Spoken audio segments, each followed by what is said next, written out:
지금까지는 할아버지가 빚을 남기고 사망하면 자식에게, 자식이 이를 받지 않겠다고 하면 손자에게 이런 식으로 빚이 끝도 없이 넘겨졌었습니다. 그런데 앞으로는 사망한 조부모의 빚이 손주들에게 대물림되는 일이 없게 됐습니다. 조부모 중에 한 명이라도 생존해 있다면 또 부모가 할아버지, 할머니 빚에 대한 상속을 포기할 경우 손주들 역시 빚을 갚을 책임이 없다는 대법원 판결이 나왔습니다. 길기범 기자가 보도합니다. 지난 2015년 빚을 남기고 사망한 A씨. 빚 때문에 A씨의 자녀 4명은 모두 상속을 포기했고 배우자만 상속 대상자가 됐습니다.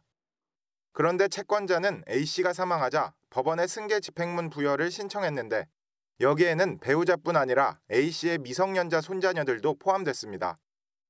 자녀들이 상속을 포기해 손자녀들이 상속 대상이 되면서 할아버지의 빚을 떠안게 된 겁니다. 이에 손자녀들이 이의 신청을 했지만 법원은 대법원 판례를 근거로 배우자와 손자녀들이 공동 상속인이 맞다며 기각했습니다. 그런데 대법원 전원합의체가 기존 판례를 뒤집었습니다.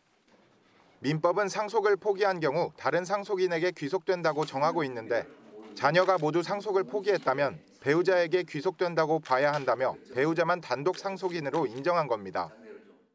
또 자녀들이 모두 상속을 포기한 건 손자녀들에게 채무가 승계되는 것을 막기 위한 것으로 보는 게 자연스럽다고 설명했습니다.